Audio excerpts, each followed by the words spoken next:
Hi hello வணக்கம் friends, நான் உங்கள் பிரபாகரன். இன்றைக்கி வந்து பார்த்திங்கன்னா சிவா அப்படிங்கிற ஒரு நபர்களோட வாழ்க்கையில் நடந்த ஒரு இன்ட்ரெஸ்டிங்கான ஸ்டோரியை பற்றி தாங்க பார்க்க போகிறோம். அது மட்டும் இல்லாமல் நம்ம வீடியோவை நிறைய பேர் பார்க்குறீங்க, சப்ஸ்கிரைப் பண்ணாமல் பார்க்குறீங்க. முடிஞ்ச அளவுக்கு எல்லாம் சப்ஸ்கிரைப் பண்ணிட்டு பாருங்கள், பக்கத்தில் இருக்கிற பெல் ஐக்கானையும் கிளிக் பண்ணிட்டு பாருங்கள். சரி வாங்க நம்ம வீடியோக்குள்ளே போகலாம். தினமும் அதிகாலையில் நம்ம சிவா நடைபயிற்சி செல்லக்கூடிய ஒரு நபருங்க. அப்படி இவர் நடைபயிற்சி செல்லக்கூடிய வழியில் பார்த்தீங்கன்னா ஒரு பழைய வீடு இருக்குதுங்க. அந்த வீட்டிலேருந்து ஒரு குரல் கேட்டுக்கிட்டே இருக்குதுங்க. அது பார்த்தீங்கன்னா ஒரு பெண்ணின் குரல்.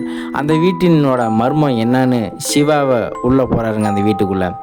அங்கே போனோன்னா அங்கே அவர் கண்ட காட்சி நம்மளை நிலைக்குழிய வைக்கிறதுங்க. அது மட்டும் இல்லாமல் அவர் அங்கே பார்த்தது பேயா இல்லை மனிதர்களா? வாங்க விரிவாக பார்க்கலாம். தினமும் நம்ம சிவா அதிகாலையில் நடைபயிற்சி செய்யும்போது அந்த வீட்டின் வழியாக தாங்க செல்வது வழக்கங்க. அப்படி ஒரு நாள் செல்லும்போது அந்த வீட்டை நெருங்கியதும் யாரோ அண்ணா அப்படிங்கிற கூப்பிட்ற சத்தம் கேட்டிருக்குதுங்க. அவன் நின்று திரும்பி பார்க்குறாங்க. பின்னாடி பார்க்குறாங்க, யாருமே இல்லை. சத்தம் எங்கேருந்து வந்திருக்கோம் அப்படின்னு சுற்றியும் முற்றியும் பார்க்குறாங்க. அந்த வீட்டில் பார்த்திங்கன்னா ஒரு ஜன்னல் ஒன்று இருக்குதுங்க. அந்த ஜன்னல்லேருந்து ஒரு பெண் முகம் தெரியுதுங்க.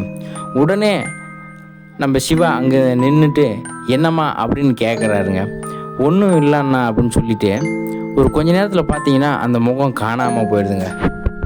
அது மட்டும் இல்லாமல் நம்ம சிவாவுக்கு தினம் இந்த மாதிரியே தான் நடந்துருக்குது. அப்படி நடந்துட்டு இருக்கும்போது சிவாவுக்கு ஒரு டவுட் ஆயிடுச்சுங்க. இது என்ன ஏது, இந்த அனுபவம் நமக்கு மட்டும்தான் நடக்குதா இல்லை மற்ற வேறு ஒருத்தருக்கு நடக்குதா அப்படிங்கிற ஒரு குழப்பமும் வந்துடுச்சிங்க. அதனாலவே அந்த வீட்டிலேருந்து ஒரு கொஞ்சம் தூரம் தள்ளி போய் நின்று அந்த வீட்டையே வாட்ச் பண்ணுறாங்க. அப்படி வாட்ச் பண்ணும்போது பார்த்திங்கன்னா அந்த வீட்டை நிறைய பேர் கிராஸ் பண்ணுறாங்க, அதை கடந்து நிறைய பேர் போகிறாங்க. அப்படி இருக்கும்போது அவங்களெல்லாம் யாரையுமே கூப்பிட்ற மாதிரியே தெரியலைங்க. சிவாவுக்கு ஒரு பதட்டமும் பயமும் ஆயிடுச்சு. இந்த வீட்டில் யாருமே வசிக்கலை அப்படின்னு சொல்கிறாங்கல்ல, நமக்கு மட்டும் இந்த அனுபவம் எப்படி வருது அப்படின்னு சிவாவுக்கு ஒரே கன்ஃபியூஷன். சரி என்னதான் இருந்தாலும் பரவாயில்ல, இந்த வீட்டுக்குள்ளே போய் அங்கே என்ன நடக்குது அப்படின்னு நம்ம பார்த்துடலாம் அப்படின்னு முடிவு பண்ணுறாங்க. அப்படி முடிவு பண்ணி பார்க்கும்போது அந்த வீட்டில் பார்த்தீங்கன்னா ஒரு பெரிய கேட்டு வழி ஒன்று இருக்குங்க. அந்த பெரிய கேட்டில் பார்த்தீங்கன்னா ஒரு பெரிய பூட்டை போட்டு வச்சுருக்காங்க. அது மட்டும் இல்லாமல் அந்த சுற்றி இருக்கிற சிவர்கள்லாம் பார்த்தீங்கன்னா ஓரளவுக்கு உயரம் கம்மியாக இருந்தாலுமே ஒரு சில இடத்துலலாம் இடிஞ்சு போய் இருக்குங்க. அப்படி நமக்கு நடந்த அனுபவத்தை வெளியே போய் சொல்கிறாங்க. அப்படி வெளியே போய் சொல்லும்போது அந்த ஊர் பொதுமக்கள்லாம் ஒவ்வொன்றும் ஒவ்வொரு விதமாக சொல்கிறாங்க. ஏன்னா ஒரு சிலர் பழைய வீடுங்கிறாங்க, பேய் இருந்தாலும் இருக்குங்கிறாங்க. அது மட்டும் இல்லாமல் பார்த்தீங்கன்னா இருட்டு டைமில் நிறைய நடமாட்டம் இருக்குது அப்படின்னு நிறைய பேர் நிறைய விதமாக கற்பனை கதையாக பேசுகிறாங்க. சிவாவுக்கு இதை எப்படியாச்சும் கண்டுபிடிச்சே ஆகணும் அப்படின்னு நினைக்கிறாங்க. அதனால் துணைக்கு அரசு இருந்தால் பரவாயில்ல அப்படின்னு நினச்சிக்கிட்டு நிறைய பேர்த்துக்கிட்ட கேட்டு பார்க்குறாங்க. கேட்டு பார்த்தா இந்த விஷயத்தெல்லாம் சொல்லி கேட்டு பார்க்கும்போது அவங்களுக்கு ஒரு பதட்டமும் பயம் ஏற்படுறதுனால நான்லாம் வரல அப்படின்னு ஒரே வார்த்தை சொல்லிடுறாங்க. அப்படி ஒரு நாள் மறுபடியும் நம்ம சிவா வாக்கிங் வராங்க. வாக்கிங் வரும்போது அந்த வீட்டு வழியாக அந்த ஜன்னல் வழியாக ஒரு பெண்ணோட முகம் இருக்குங்க. அந்த பெண் முகத்துலேருந்து அண்ணா அப்படின்னு ஒரு சத்தம் ஒன்று கேட்குதுங்க. அந்த சத்தம் கேட்டோன்னா நம்ம சிவாவுக்கு உடனடியாக சுற்றி முற்றியும் பார்க்குறாருங்க. பார்த்துட்டு அந்த பெரிய மதில் சுவரை ஏறி குதிக்கிறாருங்க. குதித்து பக்கமாக போய் பார்க்கும்போது அந்த ஜன்னலுக்கு பக்கமாக பார்க்கும்போது அந்த ஃபேஸ் மறைஞ்சு போச்சுங்க. சரி உடனடியாக நம்ம உள்ளே போகக்கூடாது அப்படின்னு நினச்சிக்கிட்டு என்ன தான் நடக்குது அப்படின்ட்டு இந்த ஜன்னல் வழியாக நம்ம பார்க்கலாம் அப்படின்ட்டு அந்த ஜன்னல் வழியாக நம்ம சிவா எட்டி பார்க்குறாருங்க. எட்டி பார்த்தோன்னா சிவாவுக்கு ஒரு அதிர்ச்சி ஆயிடுச்சிங்க. அப்படி என்னன்னு பார்த்தீங்கன்னா ஒரு கருப்பான ரூமுங்க. அந்த ரூமுக்கு நடுவில் பார்த்தீங்கன்னா ஒரு அடுப்பு ஒன்று எரிஞ்சிட்டுங்க. அந்த அடுப்புக்கு மேலே ஒரு பாத்திரத்தில் ஏதோ உள்ளே வெந்துட்டு இருக்குதுங்க. அந்த அடுப்புக்கு முன்னாடி பார்த்தீங்கன்னா ஒரு லேடி ஒன்று உட்காந்துருக்குறாங்க. அதை பார்த்துட்டு நம்ம சிவா என்னம்மா அப்படின்னு கூப்பிட்றாருங்க. கூப்பிட்டோன்னே அந்த பெண் திரும்பி பார்க்குறாருங்க. திரும்பி பார்க்கும்போது அந்த முகம் பார்த்தீங்கன்னா ஒரு ராட்சச முகம் மாதிரி ஒரு பயங்கரமாக இருந்திருக்குங்க. நம்ம சிவா அங்கேருந்து கத்திக்கிட்டு என்னை காப்பாற்றுங்க அப்படின்ட்டு வேகமாக ஓடி போயிட்டாருங்க. ஓடி போயிட்டு உடனடியாக அவர் நெட்டாக அந்த சைடில் இருக்கிற காவல் நிலையத்துக்கு போய் இந்த மாதிரி நான் ரெகுலராக வர பாதையில் இப்படி ஒரு பெண் என்னை ரெகுலராக கூப்பிட்ற மாதிரி இருந்துச்சு. ஆனால் அந்த வீட்டில் யாருமே இல்லை.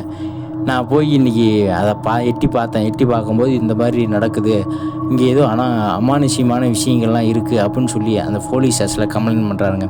கம்ப்ளைண்ட் பண்ணிட்டு உடனடியாக அந்த போலீஸ் ஸ்டேஷன்லேருந்து ஒரு போலீஸை கூட்டிக்கிட்டு வராருங்க.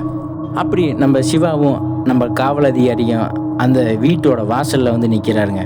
வீட்டோட வாசலில் நிற்கும்போது அங்கே பார்த்தீங்கன்னா ஒரே சத்தம், உடனடியாக அந்த காவல் அதிகாரி வந்து அந்த வீட்டோட கதவை தட்டுறாருங்க. அந்த வீட்டோட கதவை தட்டினோன்னே உள்ளேருந்து ஒரு வயசு பையன் வந்து கதவை நீக்கிறாருங்க.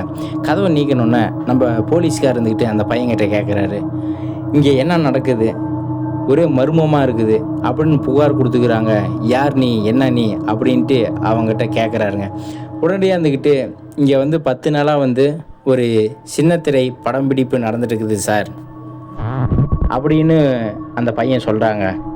அது மட்டும் இல்லாமல் கதாநாயகி வந்து டெய்லியும் ஜன்னல் வழியாக ரோட்டில் போகிற யாரோ ஒருத்தரை கூப்பிட்டு சின்ன கலாட்டா செய்யக்கூடியதை வந்து அவங்களுக்கு தெரிய வந்துக்குது. அதனால் வந்துக்கிட்டு சிவா எட்டி பார்த்தம்போது அந்த படப்பிடிப்பு நடந்து கொண்டு இருந்துச்சு பார்த்தீங்களா, அப்போ வந்து மாயா மோகினி அப்படிங்கிற ஒரு சின்ன திரை படப்பிடிப்பு வந்து நடந்துட்டு இருந்துருக்குங்க.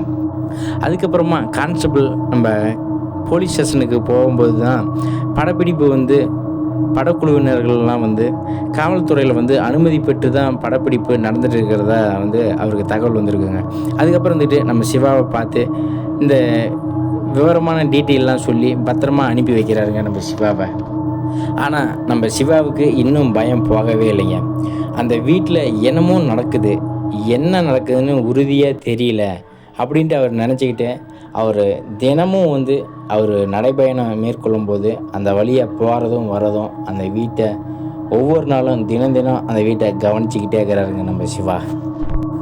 அப்படி கவனிச்சுட்டு இருக்கும்போது பார்த்தீங்கன்னா ஒரு 10 நாளாக இருந்துக்கிட்டு அங்கே ஷூட்டிங் நடக்குதுன்னு சொன்னாங்க பார்த்தீங்களா, அந்த 10 நாளாக ஒரே அந்த வீட்டில் ஒரே அலப்பறைகள், அந்த மாதிரி ஏகப்பட்ட சத்தங்கள், சவுண்டுகள் எல்லாம் கேட்டுருக்குங்க. அப்படி கேட்டுட்டு அந்த 10 நாள் முடிஞ்சோடனே அங்கேருந்து எல்லாமே பேக்கப் பண்ணி எல்லாம் கிளம்பி போயிட்டாங்க. அப்படி கிளம்பி போயும் அவர் வந்து ரெகுலராக அந்த வழியாக தானே வாக்கிங் வராரு. அப்படி வரும்போது பார்த்தீங்கன்னா அந்த 10 நாளில் எப்படிலாம் சத்தம் கேட்டுச்சோ அந்த அளவுக்கு இன்னுமே அவருக்கு கேட்டுட்டு இருக்கிற மாதிரி தோணுதுங்க. அதனால் வந்துக்கிட்டு இந்த வீட்டில் ஏதோ ஒரு மர்மம் இருக்குது அப்படின்ட்டு சிவா அந்த வழியாக போகிறத கொஞ்சம் அவாய்ட் பண்ணுறாருங்க. என்ன தான் அங்கே ஷூட்டிங் நடந்தாலும் அங்கே வந்து ஏதோ ஒரு மர்மமான விஷயம் நிகழ்வு இருக்குது அப்படின்னு நம்ம சிவா உறுதியாக நம்புகிறாருங்க. இத்துடன் நமது வீடியோ வந்து நிறைவுக்கு வந்துடுச்சுங்க. இது வந்து ஒரு கற்பனை இல்லை, ஒரு புக்கில் படித்த ஒரு கதை தாங்க. அது மட்டும் இல்லாமல் நம்ம கதை பிடிச்சிருந்தா லைக் பண்ணுங்கள், ஷேர் பண்ணுங்கள், சப்ஸ்கிரைப் பண்ணுங்கள், மறக்காமல் பெல் ஐக்கானை கிளிக் பண்ணுங்கள். அது மட்டும் இல்லாமல் இந்த மாதிரி ஒரு இன்ட்ரெஸ்டிங்கான ஸ்டோரியிலையும் இன்ட்ரெஸ்டிங்கான வீடியோவிலையும் உங்களை வந்து நான் சந்திக்கிறேன். நன்றி, வணக்கம்.